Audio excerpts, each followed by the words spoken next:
Nothing in this podcast is intended as investment advice, and the people in this podcast may hold positions in the stocks they talk about. Do not buy any investment based solely on a tip or recommendation. Please do your own research.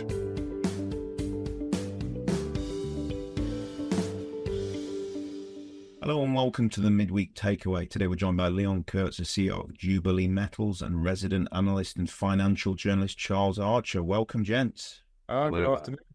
Good. So, Charles, in a written piece titled Investing Strategy, the Jubilee Metals Edit, you recently illuminated Jubilee Metals' journey and its strategic positioning within the global demand for critical minerals, exploring how Jubilee, beyond its significant production of platinum group metals and chrome, is pivoting towards enhancing its copper operations in Zambia, a move anticipated to redefine its market value and operational footprint. You also highlighted Jubilee's transition from a period of financial stretching to becoming a revenue-generating and profitable entity, emphasizing its diversified operations across Zambia and South Africa as key to its resilience and growth potential. With an eye on the long-term horizon, we'll discuss implications of Jubilee's strategic moves for investors, the critical role of copper in the green transition, and how Jubilee's modular technology sets it apart in the rapidly evolving mining sector. So without further ado, I'll hand the floor to you, Charles. Enjoy. Hi, Leon. How are you? So what's your day been like so far today? Hi, Charles. It's a typical day at the office. Many fronts are active, as you can imagine, in Jubilee. There's so much happening, both in our South African and Zambian operations. It's been yet another exciting day in my life. Thank you. Indeed. Well, it's all going on at the moment. You know, when I was writing the article, I was like, hang on, all these catalysts are coming all at the same time. And I'm going to ask you about a few of them, because I do have a few questions. So, okay, we'll start with the first one, because it's first in my mind. Rowan. I think this is kind of the thing that is probably top of investor minds at the moment. Are you on schedule to be commissioned and fully ramped up by the end of April? Or is there going to be another little delay? Oh, no, we're pushing with all the energy we've got, Charles. As you said accurately, Rowan is such a catalytic event in Zambia and in our copper operations. It's all hands on deck at the moment with that operation to get going, because there's so many things that it starts in our group. On the one hand, yes, catalytic in the sense of our sheer capacity and copper we'll be producing, but also it's such an innovative solution we're implementing that it's a bit of a spotlight from the industry on us to show how one takes these reefs into profitable copper. So in many ways, very, very keen and very, very focused in our group at the moment. Ready to go by the end of April. You're pretty confident. Yes, good. Now, okay, so here's a question for you. So at the moment, copper is roughly just under 10% of your revenue streams. Once everything's up and running and ready to go on the copper front, how much is that going to increase in terms of percentages? Is it going to be 20% of the revenue, 30%? Or you're not quite sure at the moment? Well, it ramps up quickly. Of course, chrome is a very large revenue generator. And as we catch up on chrome continues to expand. As we told the market, you know, we're aiming to reach 2 million tons of product just in this year, end of this year for chrome. And that's not where it's stopping for chrome. So yes, if all things being equal, copper will come up to nearly 50% and 60% of our revenue, but then chrome expands again. But equally, our copper doesn't stand still. We have many more plans beyond Rowan. Our vision is that we'll have, in the very near term, we'll have copper and chrome at equal revenues for the group. Equal revenues, that is good. That is some huge amount of increase in revenue then, one would assume. Sable, the upgrade is planned to be Q3, isn't it? So between July and September. Right. The upgrade happens. How quickly is it up and running at full capacity? Is that something that takes a few months, or is it something that's immediate? It's quite immediate because it's an upgrade to a particular circuit within Sable rather than in Rowan where you're upgrading all of the front of the operation. This is just a particular stream that increases the amount of copper sulfide material we can process it. And therefore your copper oxides are running. So a relatively small effect on the overall production schedule of Sable, and therefore quite quick to implement and ramp up. And it's a very key ramp up because of what's happening outside of Rowan as well in Zambia. Well, I mean, there was maybe you can shed some light on this, there was in the news, in the media, nothing's been RNS, but there was rumours going around that Jubilee was speaking about buying other copper assets in the country, potentially a plant which, you know, has been offline for a long time. Is that something you can expand on? Is that going on, or you can't say anything yet? Well, the only thing I really can comment on is that as Jubilee, we are looking at a number of possibilities. As we expand and as Rowan comes to its full fruition and we're expanding outside of Rowan, there'll be, our waste rock project, small scale mining like Monkoi, expanding of that. We hit the reality that Sable's footprint is full and fully utilized and can't really expand within that footprint. So naturally, as a company, we'll be looking towards, do we expand, do we acquire, or do we partner with other refining capacities in the country? So that's a natural part of the company. That we have to look beyond Sable being a sole refinery in Zambia. So it's going to be at capacity pretty quickly, would you say? You got quite quickly. In fact, if you look at what we aim is that it's not years, it's months before we hit a Sable that really is at all of its capacity and need to rethink where do we refine the remaining of our product. I mean, beyond Sable and Rowan, you've got the joint venture with International Resources Holding, a very big Abu Dhabi company. So the biggest. It is the biggest, isn't it? I think it pretty much is. That you've got a 30%, position in a joint venture, and the general idea is you've got this massive area of copper waste rock assets. I mean, you're looking at like 350 million tons.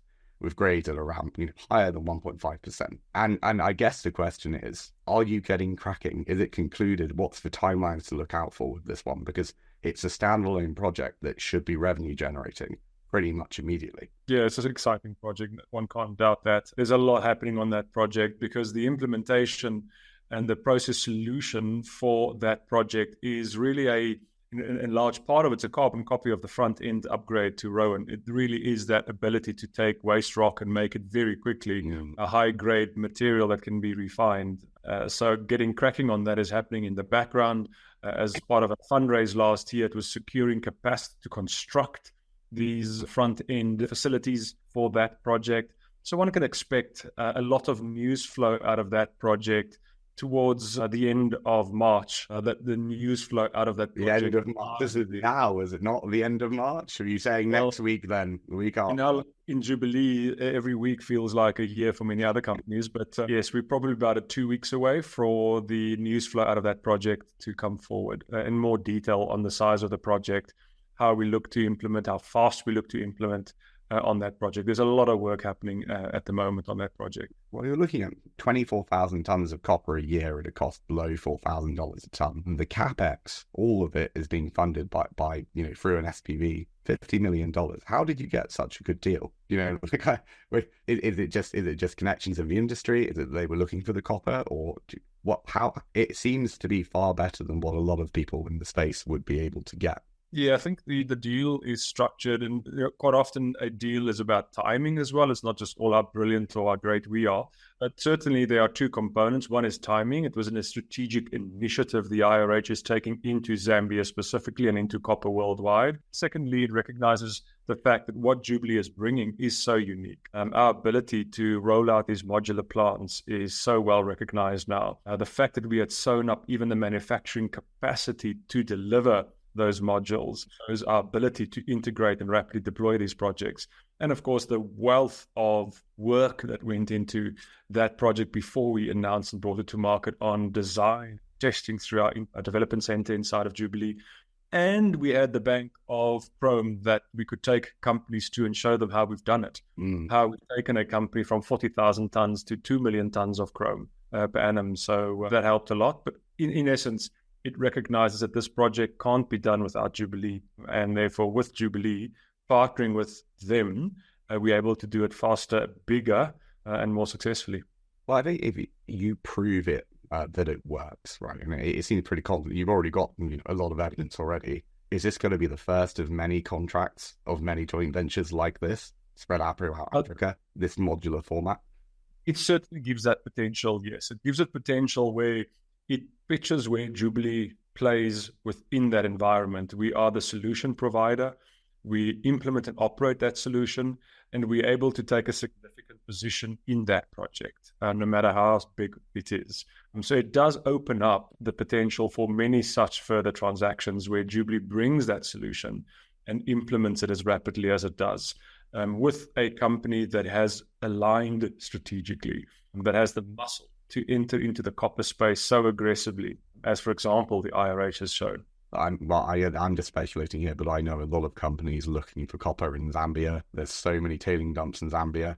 At the moment, it's the hot place to be. I feel like, I don't know, I feel like I look at this and I go, once you are showing how well this works through this joint venture, there's going to be so many opportunities to just rinse and repeat again and again and again. The only other question I have with the copper, Monkoyo, I hope I pronounced that right. Again, you're wonderful. You were talking about applying ROM to Sable in Q4 2024. Again, is that on timeline?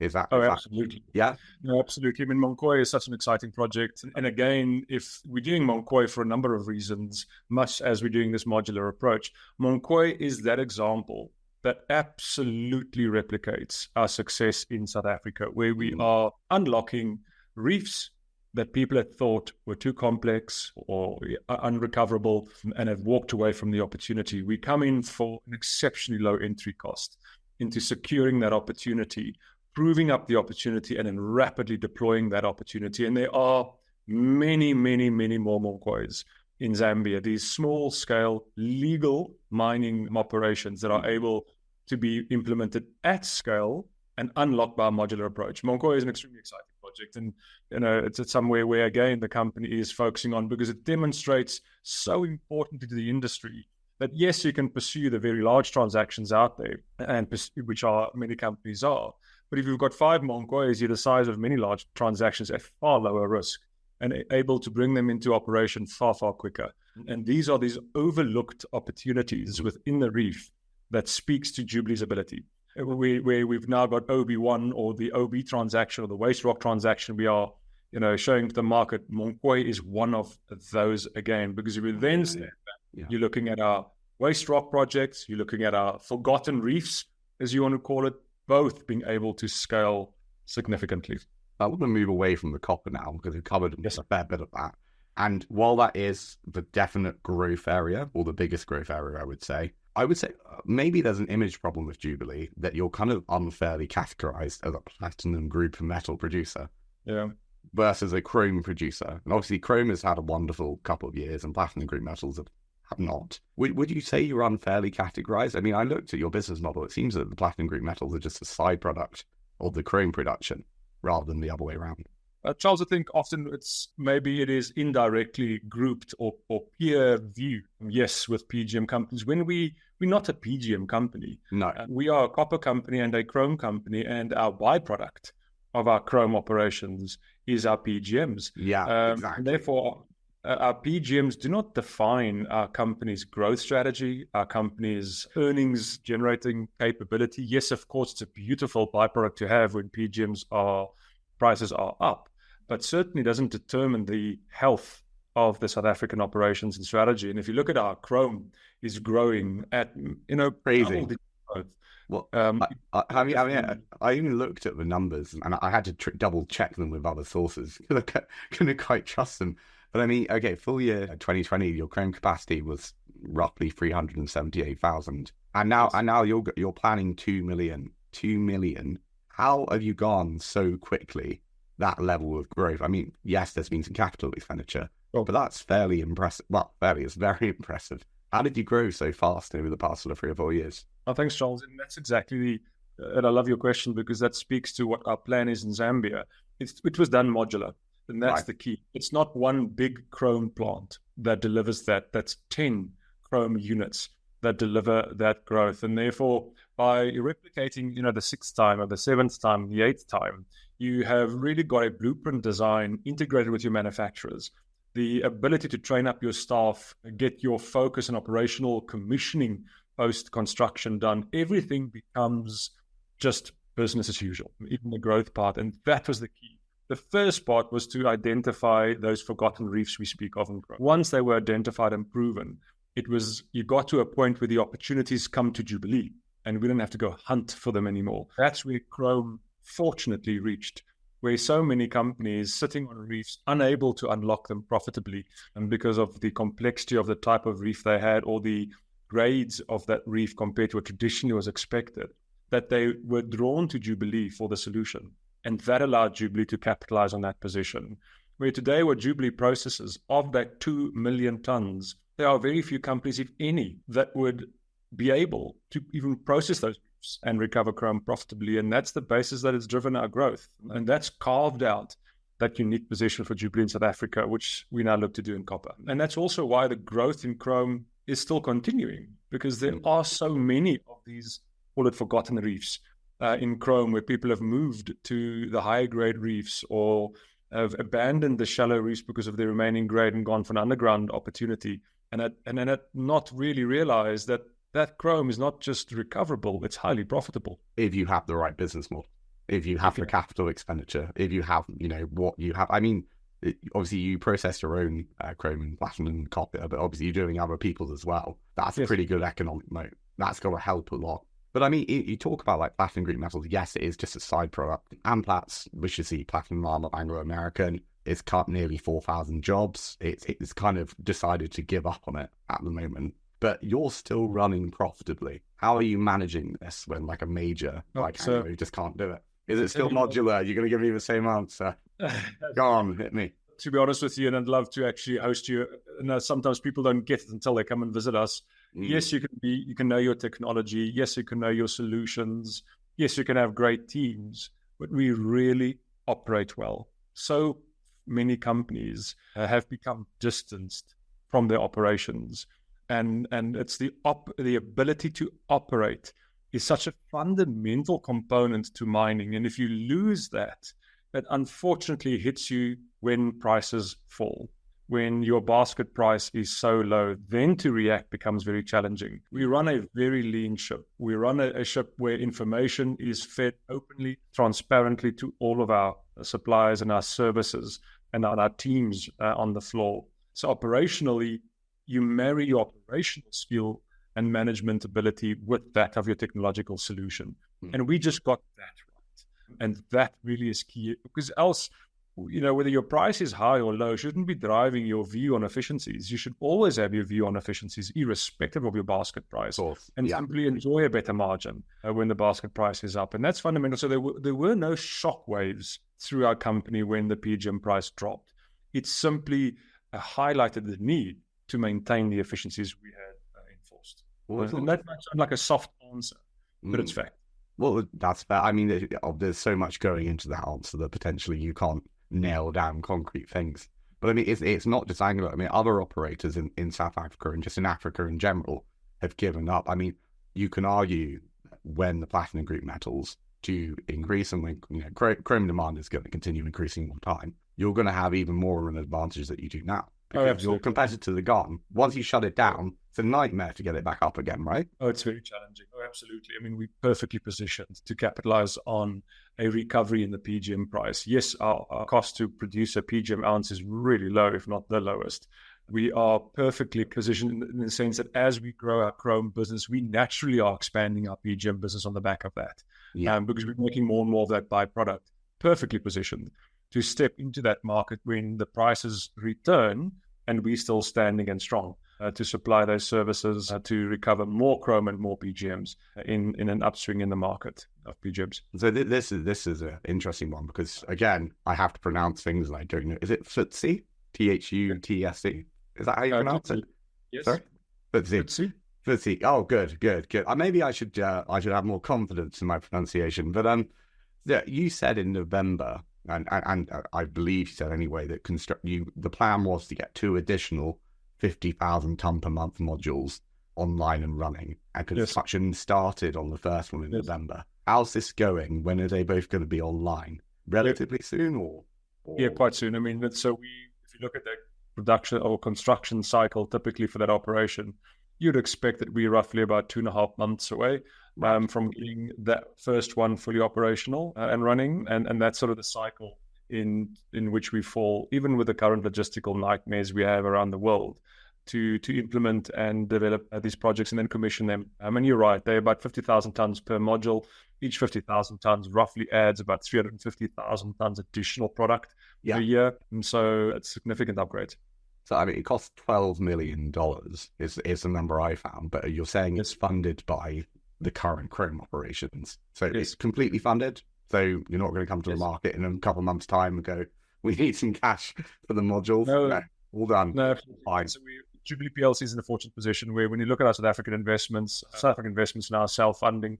It's got its own balance sheet. It's got its own funding offtake partners. When you start producing 2 million tons of product, you attract the biggest and the best in the world as your clients. And with that comes their funding opportunities going forward. So no, PLC definitely is looking at a return on its investment at this stage. So I want to move on now to finances, right? So you've had a half-year results relatively recently. A revenue went up 18.4%, 74.7 million. EBITDA was up 13.3%, but the profit was only 4.4 million.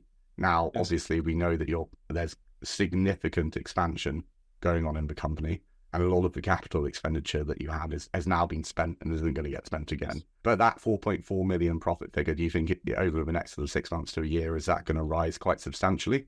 Or are you a little bit, at the mercy of the platinum prices at the company? No. So if you unpack that profit. Sorry. Yeah, I'm challenging you. Please let me know. Oh, brilliant. No, I love the challenge. No, to unpack that, a brilliant question. If you unpack that profit and you look at the key drivers of the profit, one is your margin on chrome. So where's Jubilee growing rapidly? At the moment, it's chrome. The chrome is coming through strongly. And what you see in the margin of chrome is that the chrome margin is growing double digits. And it's driven by the fact that we are growing in processing more and more of our own material. And therefore, one can expect the chrome margin to continue to grow. And while the quantity of product we make also grows, you can therefore expect the earnings from chrome to start playing a larger and larger... as the margins improve. Yeah. As the margins are significantly improving. Equally, if you then step into the copper side, the copper last year faced the reality of a Rowan stopping to commence the test work and upgrading of its front end. And therefore, copper was really only expected to come through and show its impact towards the latter part of this half year as it comes through the front end of Rowan being commissioned. So those are the two drivers of our earnings. PGMs, yes, it's down from previous periods, as can be expected with a plummeting PGM price, but it's still profitable. PGM prices have stabilized over this past quarter compared to previous quarters. So one can expect the PGM earnings to be relatively similar, quarter on quarter or half year on half year, but one can definitely expect a uptick in both chrome and copper as the numbers reflect. I mean, you would assume with Rowan being upgraded, I mean, it's running at a partial capacity. I mean, we would talk production numbers of copper of 600, 300 tons a month have been mentioned. What kind of volumes, obviously it's going to become irrelevant in the next kind of month or so, but what kind of copper volumes are going through Rowan at the moment? So as we told the previous, at the moment, Rowan will come down quite a lot because the physical construction is there. It's not safe. Obviously. Rowan a lot. So when Rowan kicks back up to a 13,000 ton per annum facility, you're expecting just on about 1,000 and a bit coming through Rowan itself. So Rowan, as you rightly said, we cut it right back down to 50% and then down to like 40% of its capacity. You have to. You don't have a choice. You run safe. No, exactly, to keep it safe. And while we fix upgrading the front part, because you're upgrading everything from electrical circuits to control circuits to water circuits, integrating them back into the existing facility before then steps up. Well, I guess, I mean, you raised 13 million pounds back in mid-December. Do you think now you're at a point where, this is what I think, but I guess I had the opportunity to ask you, are you at a point now where operations are now going to be fully funded? Just through you're profitable, you're revenue generating. Do you think it's unlikely now that you'll need to place more shares in the near future, unless some incredible opportunity comes up? Oh, quite correct. I mean, that's what we told the market. We raised that capital to accelerate our waste rock project, get that up and running on the back of concluding the transaction with IRH, and to secure that capacity for those plants to be operated.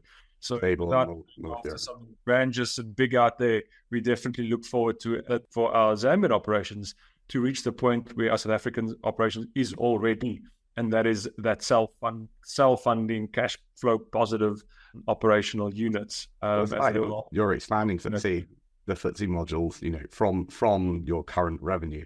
There are many companies, probably with larger market capitalizations than you currently have, who would kill themselves to have that kind of an advantage in the market. Because people trying to raise at the moment are obviously having real problems, and it's great to hear that this is something that, hopefully the days are over. Obviously, Yes. the problem is, maybe not a problem, the opportunity in these markets. Something will come up in Zambia and you go, we must have this. But other than that, you think, no, it's Yeah, over. no, remember, quite correct. And when we must have those opportunities, maybe that opportunity you must have, you don't need to have all of that. There's many ways of approaching and securing those opportunities without really coming to market for those. So this is a question that an investor sent me over on 7th December 2023. You've got the interim results and it said there's 22 million warrants are currently open against the company. Yes. And I couldn't track these down, and probably because they're historical, but when were they issued? Why were they issued? What's going on with those? How long until they expire? Yeah, so most of them are historical warrants that come from fundraisings 3 years ago, coming to full fruition of those warrants. Most of them would have expired by the end of this period, this calendar period. And so those are the warrants that have come back or has been issued from historical funding, not from current funding. Okay. So are most of them on the verge of expiry if they're quite old? Yeah. And what kind of right prices do these have? They vary depending on the age, but most of them are above market and some of them are nearly double off market. Oh, okay. So I mean, obviously, you'll get money if they get exercised, and if you get to sort of 13, 14p, I'm sure nobody will be complaining regardless. No, well, that's good to hear. There's been some reports in the media moving away from the finances again, from Zesco, load shedding in Zambia. Yes. How are you protected? Are you protected from this, or is this a risk factor people need to be aware of? Yeah, I mean, that is right. There are load shedding news flows out at the moment. Your protection in Zambia's first primary protection is to ensure that you are a national power user and not a local municipal level user, which we are. We were exposed to that nearly a year and a half, 2 years ago with Rowan, where we upgraded Rowan as well to being a direct supply from Zesco, which means that you have more of a guaranteed power supply. Right. It also means that when load shedding is implemented, that it really has to be a very high degree of load shedding before you are impacted as a guaranteed power supplier. That's the first part. The second part is, and it's part of our thinking, is to ensure that, as in South Africa, that our operations have secondary backup power. And that's something that we are considering for Zambia. Put the words out of my mouth. Yeah, so I mean, I guess solar panels, might be one choice. But do you have any kind of plans in the near future? Once obviously there's stuff going on at the moment where you might want to not be as reliant on these power grids, which are not 100% reliable. No, quite correct. I mean, in South Africa, all of our operations have backup power systems. In Zambia, we definitely are looking at solar as a additional source because our distributed modular plants are power light. And therefore, they are the key critical facilities that you want to protect. And with Sable, as an example, as a refinery, we have primary protection through our direct relationship with Zesco. So our first rollout of backup power is towards our modular plants, where we look to package them with a solar panel or solar power.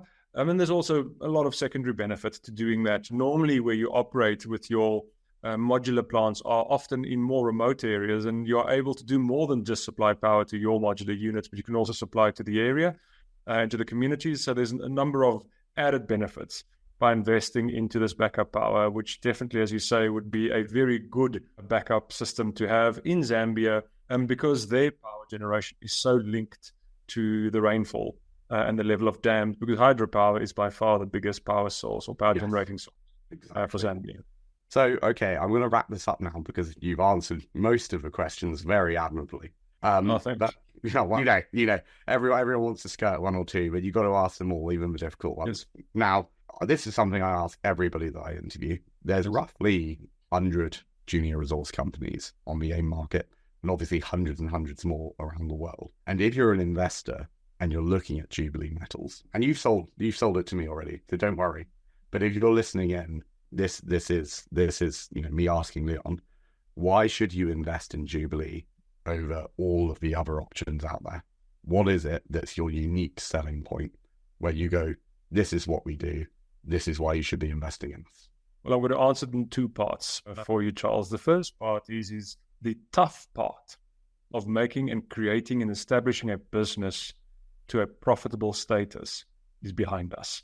That's a really challenging part in markets, to create something in mining that makes money and makes product and that has a sustainable future. That's the first part. That part Jubilee has succeeded in, and today, as you've seen our results year after year, we are a profitable company, as sustainably as so as well. The second and more important part is, why will you invest beyond getting past that challenge, is because the industry and the metals we are in are not only strategic, in copper being a strategic metal of the future, in chrome being fundamentally needed to make stainless steel, and everything we look at today that is shiny has chrome in it to make it stainless. And so we're in two strategic metals that are in high demand. And in both cases, we are in a position where we are not a miner. We are a metals recovery business, which is low capital, quick to expand, with a proven track record of how we will now implement and expand. So if ever you're going to invest in a company that's gone through the tough times, that is starting to face that catalytical point of extreme growth rather than just organic growth, that's the inflection point that we are reaching as Jubilee. Yes. And we funded to deliver it.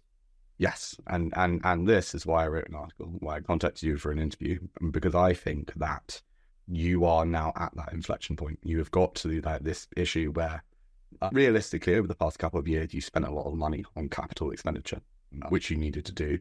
And now the money should, in theory, just roll in. And that's what I'd like to, investors to take away. Anyway, Leon, it's been lovely to chat to you.